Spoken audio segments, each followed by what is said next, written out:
हाजिर हूँ मैं आज फिर से आपके साथ एक बार तू ही ज़िंदगी कहानी का भाग 6 लेकर। तो चलिए आगे की कहानी कंटिन्यू करते हैं। अगले दिन जब सिद्ध अरमान शिल्पा को साथ करने के लिए कुछ प्लानिंग बनाता हुआ डाइनिंग रूम में आया तो अरमान की आवाज़ सुनकर हैरानी से उछल पड़ा। उसे पहले लगा शायद उसके कान बज रहे हैं, पर जब अंदर देखा तो उसे अजीब सी खुशी महसूस हुई, ये देखकर कि अरमान सच में बैठा हुआ था और मम्मा उसे अपनी कसम दे देकर खिला रही थीं। उसने सुना मम्मा कह रही थी, ये तूने अच्छा किया बेटा, मुझे तो उस नालायक पर कोई भरोसा नहीं रहा। शिल्पा मेरी जिम्मेदारी है। उसकी माँ ने मेरे भरोसे उसे यहाँ छोड़ा है। सोचा था कि दोनों एक कॉलेज में हैं तो वो नालायक इतनी सी जिम्मेदारी तो उठा ही लेगा, पर उसे तो कोई अक्ल ही नहीं। अब तू ही अपने साथ ले जाया आया करेगा तो मुझे कोई टेंशन नहीं रहेगी। अरमान मुस्कुराता हुआ जवाब दिया, आपको भी अब मैं छोड़ दिया करूँगा आंटी, आपकी गाड़ी तो इतनी जल्दी ठीक होगी नहीं। आशा खुश होते हुए बोली, ये अच्छी बात कही तूने, और हाँ, मुझे पता है मैं यूं ही किसी का एहसान नहीं लेती, सो रोज यहाँ ब्रेकफास्ट करना पड़ेगा तुझे। अरमान कुछ बोलने ही जा रहा था कि आशा उसके मुंह में गाजर का हलवा ठूसते हुए बोली, तेरी मजूरी तो देना बनता है ना अरमान, हम फ्री में यूं काम नहीं करवाते। अरमान हंस पड़ा और बोला, आपके साथ बातों में तो शायद ही कोई जीत सकता है। आशा उसके प्लेट में आलू के पराठे रखते हुए मुस्कुराकर बोली, अच्छा बता नाश्ता कैसा बना है। अरमान मुस्कुराता हुआ जवाब दिया, आपको तो पता है ना आंटी, आपके हाथ के पकवान मुझे कितने पसंद हैं, और ये गाजर का हलवा तो इतना स्वादिष्ट बना है, बिल्कुल मम्मा के हाथों जैसा। आशा मुस्कुराते हुए बोली, पर यह हलवा मैंने नहीं, शिल्पा ने बनाया है। अरमान की आंखें जैसे शिल्पा का नाम सुनकर चमक उठी। वह कुछ कहने ही जा रही थी, पर सिद्ध को दरवाजे पर खड़ा देखकर ठिठक गया। आशा उसे उधर देखते हुए मुड़ी और सिद्ध को देखकर बोली, साहबजादे की नींद टूट गई। सिद्ध बुरा सा मुंह बनाते हुए बोल पड़ा, क्या मम्मा, कहाँ गुड मॉर्निंग कहोगी, सिर्फ मेरी टांग खींचती रहती हो आप। अब तो अरमान मिल गया है तो सिद्ध की कोई ज़रूरत नहीं रही ना। आशा उसे चिढ़ाते हुए मुस्कुराते हुए बोली, सो तो है। सिद्ध कुर्सी खींचकर बैठता उदास चेहरा बनाकर बोला, कोई नहीं, ये बंदा अकेला ही रह लेगा। आशा उसके सर पर चपत लगाते हुए बोली, नौटंकी बाज कहीं का, चल नाश्ता कर, मैं शिल्पा को बुलाती हूँ। सिद्ध अरमान की ओर देखकर बोला, थैंक यू। अरमान आश्चर्य से पूछा, किस लिए। सिद्ध, उस आफत को संभालने के लिए। सच में यार, उसे कॉलेज ले जाना मेरे लिए सरदर्द बन गया था। अरमान ने उसे गुस्से से घूरा और सिद्ध को बेशर्मी से मुस्कुराते हुए बोल पड़ा, कुछ दिनों से मैंने किसी की पिटाई नहीं की है। सिद्ध उसकी बातों को बीच में ही काट कर बोल पड़ा, उस अनजान लड़की के लिए अपनी दोस्त की पिटाई करेगा तू। अरमान कुछ कहने ही जा रहा था कि उसके कानों में पायल की मधुर गुंजन सुनाई पड़ी और मैं मुड़ते ही ठगा सा रह गया। मोरपंखी रंग के अनारकली में लिपटी शिल्पा कभी अपने लंबे रेशमी बालों को संभालती और कभी अपने दुपट्टे को संभालती धीरे धीरे नीचे उतर रही थी। उसके पायल की रुंझुन जैसे पूरे हॉल में संगीत से सजा रही थी और उसके परफ्यूम की खुशबू से जैसे चारों दिशाएं महक उठी थी। अरमान जैसे पलक झपकना ही भूल गया था, पर अचानक सिद्ध के गुनगुनाने की आवाज से जैसे वह सोते से जाग पड़ा। अरमान उसे घूरते हुए अपनी नजरें दूसरी तरफ कर ली। सिद्ध मुस्कुराता हुआ शिल्पा की ओर मुखातिब हुआ और चिल्लाया, हे शिल्पा, इस अनारकली में बहुत खूबसूरत लग रही हो। क्यों अरमान। शिल्पा जो सिद्ध की बातों से शर्माकर उसे थैंक यू बोलने जा रही थी, अरमान का नाम सुनते ही ठिठक गई। उसने देखा अरमान सर झुकाए नाश्ता कर रहा था। शिल्पा को बड़ा अजीब लगा कि इंसान इसके पहले शिल्पा के आने के बाद एक बार भी सिद्ध के घर नहीं आया, वो अब रोज क्यों आने लगा है। उसने सिद्ध की ओर देखते हुए कहा, सिद्ध, हम लेट हो जाएंगे, तुम अभी तक तैयार नहीं हुए। सिद्ध कंधे उचकाकर बोल पड़ा, मुझे आज कॉलेज जाने का मूड नहीं है। तुम चली जाओ अरमान के साथ, वो तुम्हें ही लेने आया है। शिल्पा को कुछ बुरा सा लगा, पर वह कुछ भी नहीं बोली। उसने आशा की तरफ देखा जो किचन से आ रही थी। आशा शिल्पा को देखकर बोली, हाँ सोनी, मेरी भी आज कार गैराज में है तो मैंने अरमान को बुला लिया। इस नालायक पर तो कोई भरोसा नहीं, कब कॉलेज जाए कब नहीं। तो अरमान हम दोनों को कुछ दिन तक ले जाया आया करेगा। शिल्पा को यह सुनकर तसल्ली मिली कि आंटी साथ में होंगी। इसके साथ ही उसके दिल से अरमान के लिए जो खीज उभरा था वो चला गया। वह सोची, इसका मतलब है आंटी ने बुलाया है, वह खुद नहीं आया। मैं भी पता नहीं क्यों बिना वजह उस पर शक करती रहती हूँ। 1 महीना हो गया था अरमान आंटी और शिल्पा को एक साथ जाते हुए। पहले जब शिल्पा को झिझकती थी, पर अब वो थोड़ी सहज हो गई थी। वह अरमान से ज्यादा बात तो नहीं करती थी और अरमान भी नहीं। जब वो कार में जा रहे होते, शिल्पा हरदम पीछे की सीट पर ही बैठती। आशा सारे रास्ते अपनी बक बक जारी रखती और अरमान हाँ हूँ में जवाब देता। शिल्पा की नज़र खिड़की से बाहर रहती, पर कभी कभी अचानक शिल्पा की नज़र सामने शीशे में से अरमान से टकरा जाती और अरमान तुरंत रोड की ओर देखने लगता। शिल्पा इस बात को जानती थी कि अरमान कभी कभी चोरी छुपे उसे देखता है, पर वह कभी भी कोई बदतमीजी नहीं करता।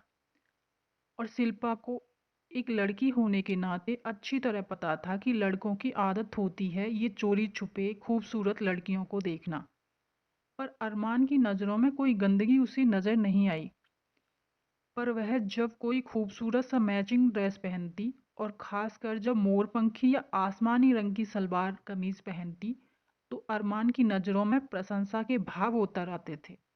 पर वह कभी कुछ कहता नहीं था। वैसे शिल्पा को उससे ऐसी बातें सुननी भी नहीं थी। वह तो सिर्फ और सिर्फ सिद्ध से कुछ लफ्ज सुनना चाहती थी जो उसके लिए हो। पर सिद्ध तो आजकल उससे और दूर दूर रहता था। घर में भी वह देर से आता और अपने कमरे में वीडियो गेम खेलने या अपने ढेर सारी गर्लफ्रेंड से बातें करने में मस्त रहता था। शिल्पा की कभी आदत नहीं रही कि किसी की जिंदगी में जबरदस्ती शामिल हो। पर अरमान या शिल्पा किसी को भी इस बात की भनक नहीं थी कि कोई उन पर अपनी नजरें जमाए बैठा है।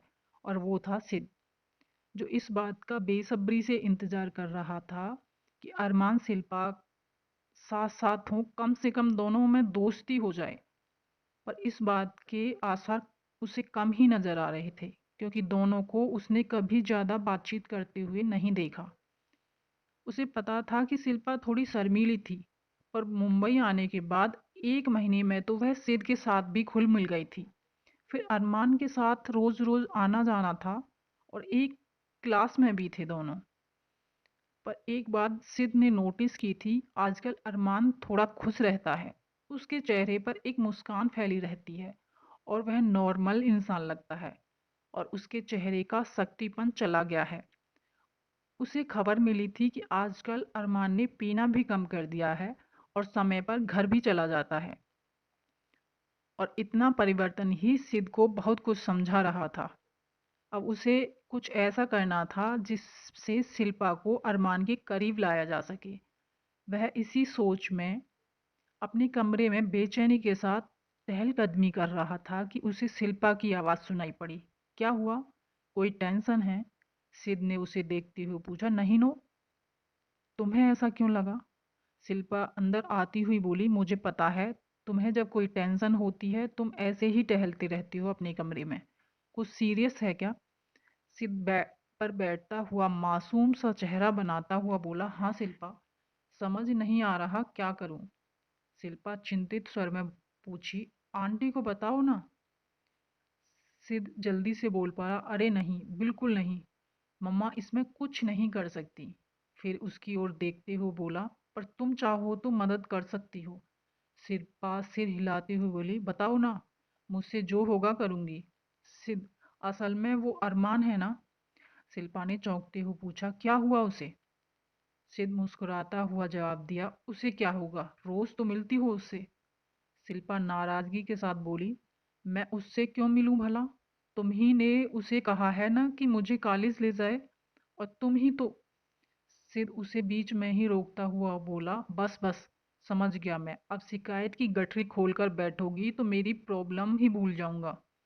शिल्पा को अपनी तरफ देखते हुए पाकर उसने गला खखार कर कहा, असल में रविवार को अरमान का जन्मदिन है और तुम्हें तो पता ही होगा कि अपने वह अपना बर्थडे क्यों नहीं मनाता। शिल्पा ने सर हिलाकर अफसोस भरे स्वर में कहा, हाँ, बहुत बुरा हुआ था उसके साथ। सिद ने अपने स्वर को और दुखी बनाकर कहा, उस हादसे से पहले अरमान कितना हंसमुख था, होनहार, पढ़ाई में और हर क्षेत्र में अव्वल था वो, और सबकी मदद करने वाला। कहकर उसने एक लंबी सांस छोड़ी और शिल्पा की ओर कनखियों से देखा। शिल्पा का चेहरा और दुखी हो गया। सिद ने मन ही मन कहा, सिद बेटा, यही मौका है, अब मौके का फायदा उठा और छक्का मार ले।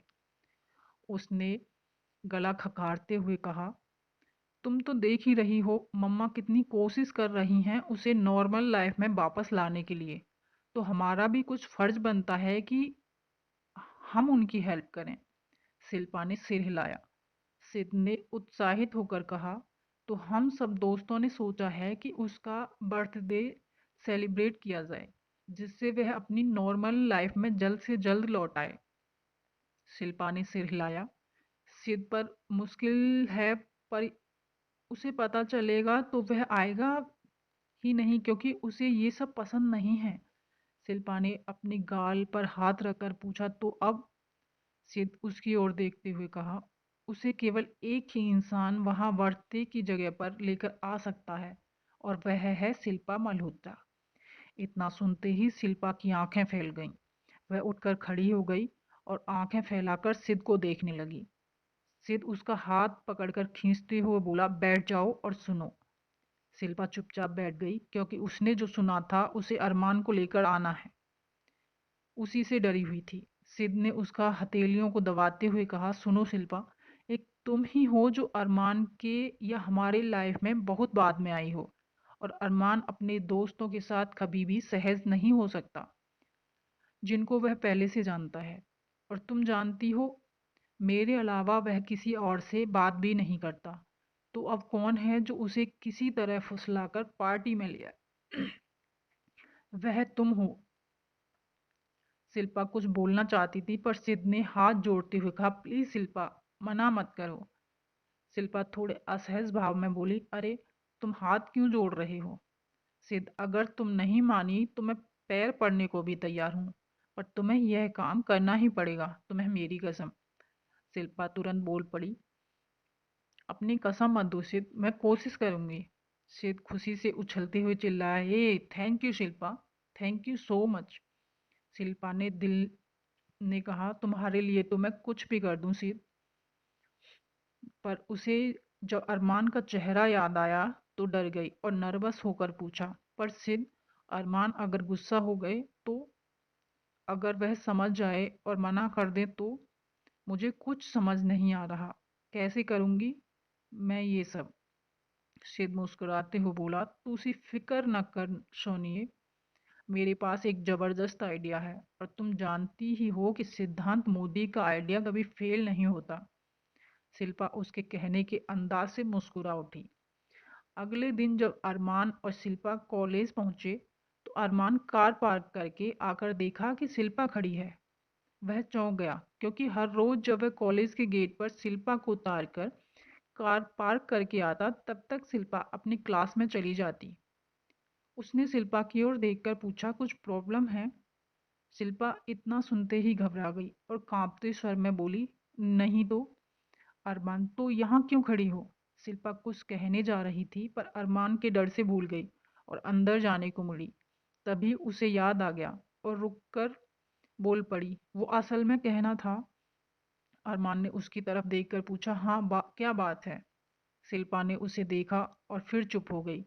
उसकी आंखें बता रही थी कि वो हिचकिचा रही है। अरमान ने थोड़ी मुस्कुरा के हट के साथ कहा, अभी भी मुझसे डरती हो? बताओ क्या बात है? शिल्पा अपने दुपट्टे को उंगली में लपेटती हुई बोली, असल में वो मुझे रविवार को मार्केट जाना था, कुछ खरीदारी करनी थी और आंटी अभी बहुत बिजी हैं और सिद ने तो मना कर दिया। तो अरमान तुरंत कुछ गुस्से भरे स्वर में बोला, सिद मना कैसे कर सकता है, मैं अभी उससे बात करता हूँ। शिल्पा थोड़ा घबरा गई, वह जल्दी से बोल पड़ी, नहीं, असल में मैं उसे जबरदस्ती नहीं करना चाहती, तो अगर आप माने, अगर आपके पास थोड़ा टाइम हो तो। अरमान ने विस्मय के साथ पूछा, मैं? मुझे तुम कह रही हो मार्केट जाने को, वो भी तुम्हारे साथ? शिल्पा घबरा कर बोली, मैं जाने नहीं बोल रही, सिर्फ रिक्वेस्ट कर रही हूँ, अगर आपको कोई प्रॉब्लम नहीं हो तो। अरमान मुस्कुराता हुआ बोला, मुझे कोई प्रॉब्लम नहीं है, और तुम घबरा क्यों रही हो, वैसे तुम्हारी सहेलियां भी तो हैं साथ जाने को। शिल्पा ने सर हिलाया और फिर कहा, हम तीन लड़कियां कैसे जा सकती हैं, आंटी ने कहा है कि कोई लड़का साथ होना चाहिए, और मुझे लगता है आपको भी पसंद नहीं। अरमान ने हाँ में सिर हिलाया और कहा, पर तुम मुझे आप क्यों कहती हो, सिद्ध को तो नहीं कहती। शिल्पा बेचारी सा चेहरा बनाकर बोली, उसे भी कहती थी और उसने डांटा। अरमान जोर से हंस पड़ा और बोला, तो मैं भी आप कहने पर डांटूंगा, समझी? अच्छा बताओ, कितने बजे मार्केट जाना है? शिल्पा खुश होकर बोली, कल शाम को 5 बजे। पर आप प्लीज आंटी से इस बारे में कुछ मत कहना, फिर वो सिद्धांत पर गुस्सा करेंगी। अरमान मुस्कुराकर ना में सिर हिलाया, पर उसके दिल ने कहा, मैं खुद नहीं चाहता शिल्पा, क्योंकि सिद्ध अगर तुम्हारे साथ जाएगा तो मुझे वो सुनहरे पल कहाँ से मिलेंगे जो मैं तुम्हारे साथ बिताऊंगा। शिल्पा अरमान के साथ शॉपिंग मॉल में आई, जहां उसने अपने लिए कुछ सलवार सूट, आशा आंटी के लिए कुछ साड़ियां ली थीं। अरमान चुपचाप उसके साथ मॉल में घूम रहा था। उसने देखा शिल्पा की पसंद काफी अलग और निराली है। उसके दिल ने कहा, क्यों ना हो, वह खुद ही सबसे कितनी अलग है, तभी तो उसे इतनी अच्छी लगती है। तभी उसे शिल्पा की आवाज़ सुनाई दी, आप तमन्ना के लिए कुछ ले लो, कितनी अच्छी सूट मिलती हैं यहाँ। अरमान ने मुस्कुराकर कहा, तुम ही पसंद कर दो फिर। शिल्पा ने कुछ सोचा, फिर कहा, पर क्या उसे पसंद आएगी, वह बहुत सिलेक्टेड चीज़ें पहनती है, मैंने नोटिस किया है। अरमान मुस्कुराता हुआ बोला, और मैंने नोटिस किया है कि तुम भी सिलेक्टेड ही पहनती हो। शिल्पा सिर्फ मुस्कुराई, क्योंकि वह अरमान से ज़्यादा बहस नहीं करना चाहती थी। उसे डर था कि अगर अरमान नाराज़ हो जाए तो उसका प्लान फेल हो जाएगा। उसने तमन्ना के लिए ड्रेसेस देखना शुरू की और अंत में एक बहुत ही खूबसूरत सा ड्रेस उसके लिए सेलेक्ट की और अरमान को दिखाया। अरमान ने मुस्कुराते हुए हाँ कहा तो शिल्पा ने दुकानदार से कहा, भैया पैक कर दीजिए। अरमान ने शोरूम में रखे लाल अनारकली को दिखाकर कहा, वो वाला निकालिए। शिल्पा ने खुश होकर कहा, तमन्ना के लिए अच्छी लगेगी वो। अरमान उसे देखते हुए कहा, नहीं, तमन्ना अनारकली नहीं पहनती, ये तुम्हारे लिए है। शिल्पा चौंकते हुए बोल उठी, मेरे लिए क्यों, मैं नहीं ले सकती। अरमान उसे देखते हुए बोल पड़ा, क्या मुझे तुम अपना दोस्त नहीं मानती? शिल्पा चुप थी। अरमान ने फिर कहा, तुम्हारे कहने से मैं तुम्हारे साथ आया, और मेरे कहने से तुम एक ड्रेस नहीं ले सकती? शिल्पा को अरमान की बातों में थोड़ी नाराजगी नजर आई, इसलिए वह तुरंत तुरंत बोल पड़ी, नहीं ऐसी कोई बात नहीं है, ठीक है, पर आपको भी कुछ लेना होगा मेरी तरफ से। और फिर अरमान ने उसके लिए लाल अनारकली ली और उसने अरमान के लिए एक सूट पसंद किया और अरमान ने चुपचाप ले भी लिया। दोनों खरीदारी करके बाहर आए तो शिल्पा ने कहा, मुझे कहीं जाना है, क्या आप मुझे ड्रॉप कर देंगे? अरमान ने आश्चर्य से पूछा, ये कहाँ, यहाँ मुंबई में? शिल्पा सर झुकाकर बोली, वो मेरी एक बचपन की सहेली यहाँ रहती है, उससे मिलना था, पर आंटी नहीं चाहती कि मैं मुंबई में इधर उधर जाऊं, सो वह चुप हो गई।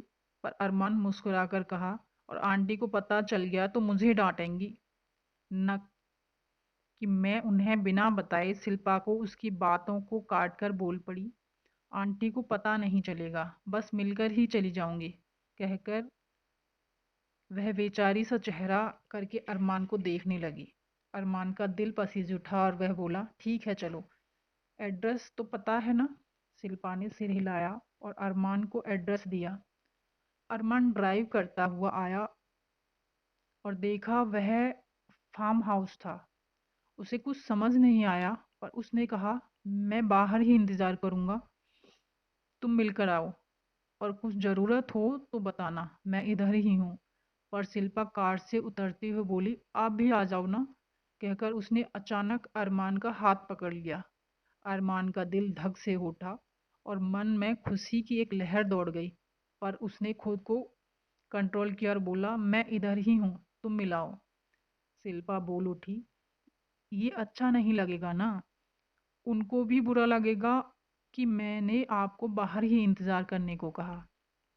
अरमान उसे कुछ अजीब नज़रों से देखते हुए कार से उतरा और दोनों गेट तक आए। अरमान को बड़ा अजीब लग रहा था कि वहाँ कोई नहीं दिख रहा था। उसने बेल बजाया, पर शिल्पा ने दरवाजे को हल्के से धक्का मारा और वह खुल गया। अंदर खूब अंधेरा था। अरमान ने अंदर देखने की कोशिश की और तभी अंदर लाइट्स ऑन हो गए और अरमान ने हैरानी के साथ देखा कि चारों तरफ जगमगाती रोशनी थी और उसके सारे फ्रेंड्स, तमन्ना और यहाँ तक कि आंटी भी वहाँ मौजूद थी। सब एक साथ चिल्ला उठे, happy birthday to you Armaan Malik. अरमान के चेहरे पर कई रंग आ जा रहे थे। इस दिन को वह भूलने की नाकाम कोशिश करता था। हर साल इस दिन को वह खुद को शराब में डुबो देता था और आज पता नहीं कैसे इस दिन के बारे में भूल ही गया था। शायद सुबह से ही उसका मन एक ही सपना सजो रहा था, शिल्पा के साथ कुछ समय बिताने का। और अब ये सब क्या है? तो क्या यह इन सब का प्लान था और शिल्पा भी इसमें शामिल थी? वह वहां जाने को मुड़ा, तभी एक कोमल हाथ ने उसके हाथ को जकड़ लिया और उसे बहुत ही कोमल विनती भरी आवाज सुनाई पड़ी, प्लीज अरमान, सब आपका इंतजार कर रहे हैं। अरमान ने गुस्से से कहा, तुम नहीं जानती शिल्पा। पर शिल्पा ने उसकी बात को काट कर उत्तर दिया, मैं सब जानती हूँ अरमान, पर मैं ये भी जानती हूँ ये सब आपको कितना चाहते हैं, आपको खुश देखने के लिए कितने बेताब हैं। आपको अपनी खुशी नहीं चाहिए, पर इनको तो खुशी दे सकते हैं जो इनको आपके साथ मिलेगा। तभी उसे तमन्ना की आवाज़ सुनाई पड़ी, आज इस दुनिया के सबसे प्यारे भाई का बर्थडे है, हैप्पी बर्थडे भाई। अरमान की आंखें भीग गईं। उसने तमन्ना के हाथों को पकड़कर अपनी तरफ खींचा और प्यार से कहा, थैंक यू मेरी तमन। उसने शिल्पा की ओर देखा और एक प्यारी मुस्कुराहट के साथ धीरे से बोल उठी, थैंक यू, हैप्पी बर्थडे अरमान। सुबह के 8 बज रहे थे, पर अरमान अभी तक सोया हुआ था। असल में वह सोया नहीं था, कुछ सुनहरे पलों में खोया हुआ था। कल देर रात पार्टी चली थी। अरमान आश्चर्यचकित था कि वहां उसके सभी पुराने दोस्त मौजूद थे और तमन्ना भी कितनी खुश दिखाई दे रही थी। आंटी ने तो अरमान को गले से लगा लिया था और आशीर्वादों की झड़ी लगा दी थी। वह फिर भी सिद को गुस्से भरी नजरों से देखते हुए फुसफुसाया था, मुझे पता है ये सब तूने किया है और तू भी जानता है मुझे ये सब बिल्कुल पसंद नहीं है। शिल्पा को बुरा लगेगा, इसलिए अभी तक तुझसे कुछ नहीं कहूंगा। सिद ने मजे लेते हुए तुरंत जवाब दिया था, वही तो, तुझे पता नहीं कि ये सब मैंने नहीं उस शिल्पा ने किया है। असल में बातों ही बातों में मम्मा ने कह दिया था कि आज तेरा जन्मदिन है, तो शिल्पा मुझे आकर पूछने लगी कि मैं कैसा दोस्त हूँ जो तेरा बिल्कुल ख्याल नहीं रखता। उसने मुझे कहा कि तुमने मेरी जिम्मेदारी अरमान को दी है, पर उसकी खुशी का तुम्हें बिल्कुल परवाह नहीं है। मैं कुछ नहीं जानती, कल पार्टी चाहिए। अरमान ने अविश्वास की नज़रों से उसे घूरा तो सिद्ध मायूस सा चेहरा बनाकर कहने लगा, यही प्रॉब्लम है, लड़कियां मासूम बनकर घूमे तो उस पर सब विश्वास करते हैं और हम लड़के तो यूं ही फंस जाते हैं हर जगह। अरमान उसे घूरते हुए उत्तर दिया, शिल्पा मासूम चेहरा बनाकर नहीं घूमती, वो मासूम है। सिद्ध मुस्कुराते हुए जवाब दिया, तू भी धोखा खा गया दोस्त। अच्छा तू बता, अगर वह इतनी मासूम होती तो तुझे इस तरह बहला फुसलाकर यहाँ तक ला सकती थी? अरमान उसे घूरते हुए उत्तर दिया, तूने ही सिखाया होगा। वह तेरा कहना कभी नहीं टालती। सिद ने मुस्कुराकर कहा, और तू उसका कहना? अरमान ने उसे घूरते हुए कहा, बकवास छोड़ वरना तेरा सर फोड़ दूंगा। सिद हंसते हुए बोल पड़ा, चल आज ये भी मंजूर, तू जो चाहे, पर मैं साबित करूंगा कि मैंने झूठ नहीं बोला। वह चिल्लाया, शिल्पा इधर आना। शिल्पा जो चुपचाप बैठकर सबका डांस देख रही थी, उठकर उधर आई और सिद को देखने लगी। सिद ने पूछा, बताओ शिल्पा, आज की पार्टी तुम्हारा प्लान था या मेरा? ये सब डेकोरेशन किसने किया? केक किसने मंगवाया था? स्वीट किसने मंगवाए थे? अरमान मुझ पर गुस्सा हो रहा है कि मैंने ये सब प्लानिंग किए हैं। शिल्पा ने अरमान की तरफ देखा, जो गुस्से से सिद को देख रहा था। उसे डर था कि सिद का प्लानिंग कहने से शायद अरमान पार्टी छोड़कर चला जाए, इसलिए उसने धीरे से जवाब दिया, वो मैं। सिद अरमान की तरफ देखकर कहा, अब देख तू, अगर ये नहीं करती तो सीधे सीधे ना कहती, है ना शिल्पा? शिल्पा चुप रही, पर उसने नोटिस किया कि अरमान के चेहरे का सिकन कम हो गया है। तभी सिद बोल पड़ा, अब देख, तुझे तो ये भी पता नहीं कि शिल्पा को कितना अच्छा डांस आता है। उसने सालसा डांस में कई कंपटीशन जीते हैं। अरमान ने चौंक कर शिल्पा की ओर देखा। सिद ने मुस्कुराकर शिल्पा को संबोधन किया, और शिल्पा मल्होत्रा को पता नहीं कि हमारा अरमान मलिक भी कुछ कम नहीं। तो हो जाए। शिल्पा कांपते हुए सर में बोल पड़ी, नहीं मैं नहीं। से तुरंत बोल पड़ा, अब ये मत कहना कि तुम डांस भूल गई हो। लास्ट ईयर ही तुमने प्रतियोगिता जीती है, तुम्हें मेरी कसम, अगर तुमने ना कहा तो। उसने सबका ध्यान अपनी ओर खींचते हुए कहा, हेलो, आप लोग बैठ जाइए और दिल थाम लीजिए, क्योंकि अरमान मलिक और शिल्पा मल्होत्रा आपके सामने सालसा प्रस्तुत करेंगे। शिल्पा के कुछ कहने से पहले ही सिड और अरमान को खींचता हुआ डांस फ्लोर पर लाया और म्यूजिक स्टार्ट हो गया। अरमान के होठ शिल्पा का डांस याद कर आते ही मुस्कुरा उठे। सच में अगर परफेक्ट का उदाहरण देना चाहिए तो वह शिल्पा मल्होत्रा है। न जाए न जाने भगवान जी कितने अच्छे मूड में थे जब उन्होंने इस सुंदरता की देवी को बनाया था।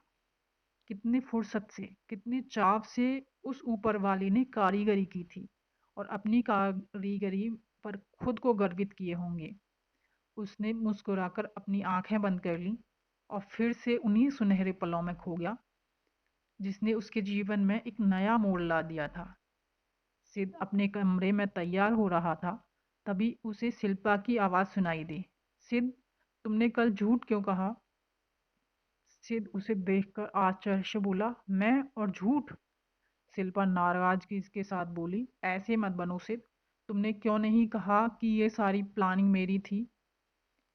सिद ने मुस्कुराकर जवाब दिया, मुझे अरमान के हाथों मरना नहीं था स्वीटी, वह मुझे धमकी दे रहा था, तो मैंने अपनी जान बचाने के लिए झूठ बोला। शिल्पा नाराजगी के साथ बोली, पर तुमने मुझे उसके साथ डांस करने को क्यों कहा? सिद, उसका माइंड डाइवर्ट करने के लिए शिल्पा, तुम्हें पता है ना, उसे अपने गुस्से पर कंट्रोल नहीं रहता। मुझे डर लगा कि पार्टी का मज़ा किरकिरा ना कर दे। वैसे वो मेरे फ्रेंड आने को मना कर रहे थे, वो अरमान से डरते हैं, और तमन्ना से भी धमकी दी थी कि अगर भाई ने गुस्से में ऐसा कुछ किया तो वे मेरा सर फोड़ेगी। तुम तमन्ना को नहीं जानती, अपने भाई से भी खतरनाक है वो। शिल्पा कुछ कहने ही वाली थी कि तभी कार का हॉर्न बज उठा। सिद तुरंत बोल उठा, देखो तुम्हारा अरमान आ गया। शिल्पा ने उसे घूरकर उत्तर दिया, वो मेरा अरमान नहीं है। सिद ने मुस्कुराकर कहा, हमारा अरमान, अब ठीक है ना? शिल्पा ने कोई जवाब नहीं दिया और हॉल में आ गई, पर आशा आज अभी तक तैयार नहीं हुई थी। उसके पूछने पर आशा ने बताया कि उन्हें आज थोड़ी सुस्ती लग रही है, सो छुट्टी ले ली है। शिल्पा ने तुरंत कहा, कल देर रात तक जागने से शायद ऐसा लग रहा है। मैं भी आज घर पर रुक जाती हूँ आंटी, घर का काम मैं संभाल लूंगी। पर आशा ने कहा, ऐसी कोई बात नहीं है, वह कॉलेज चली जाए। जब शिल्पा कार के पिछली सीट पर बैठने जा रही थी तो अरमान ने कहा, आज तो आंटी नहीं है, क्या तुम सामने नहीं बैठ सकती?